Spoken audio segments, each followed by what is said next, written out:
Hi everybody, it's Ginger. I'm just giving you a quick little addendum to our seed starting series for our garden tips from North Fork 53.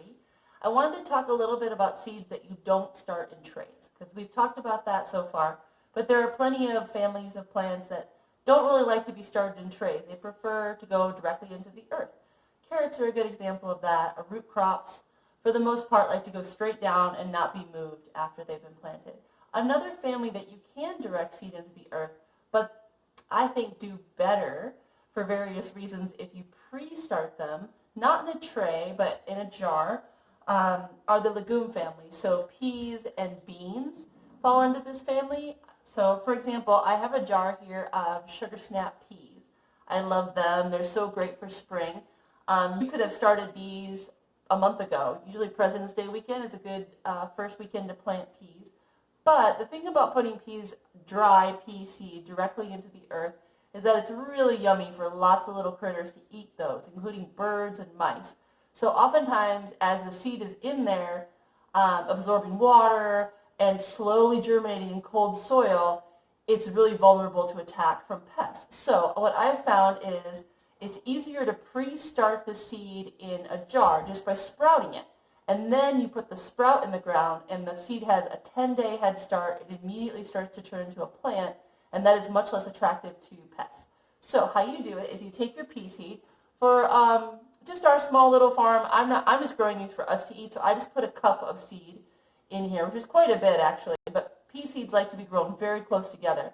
Unlike most other things that like to be spaced out, peas are happy really crowded together. They are very shallow rooted. So I start more than normal. What do you think? So here's about a cup of pea seed. It's going to expand quite a bit, so put it in a big jar. Fill the jar with water, or at least cover the seeds up well above where the seed is with water, and let it sit overnight. And it'll soak up. The pea seeds will expand quite a bit. That's why you want to give them a jar, a lot of room in the jar for them to expand. And then the next day, pour all the water off, and just let the jar sit on its side with the pea seeds in there, not covered with water, but keep them wet. So rinse them.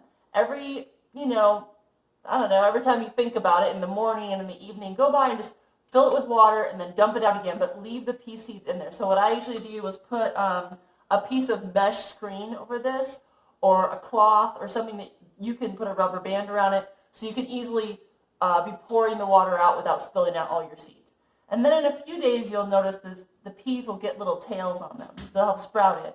And those little tails, as soon as you see them poking out of the seed, that means now would be a good time for you to put them in the ground.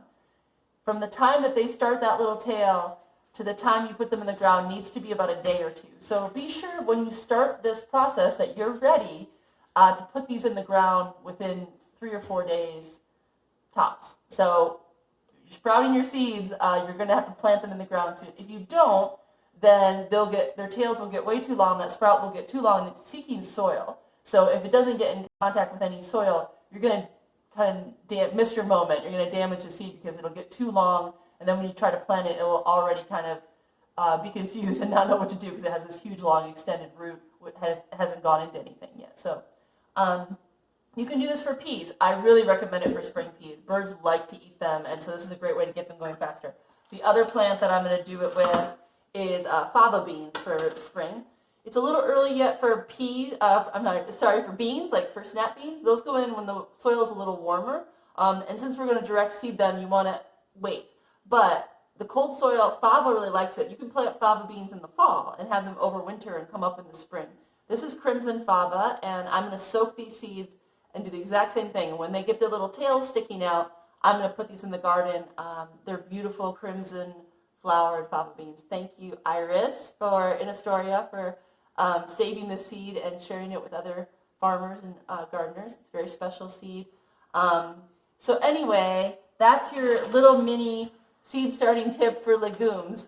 Pre-sprout them and before you plant, and you will be assured a better growth, and it'll be quicker and less prone to pests.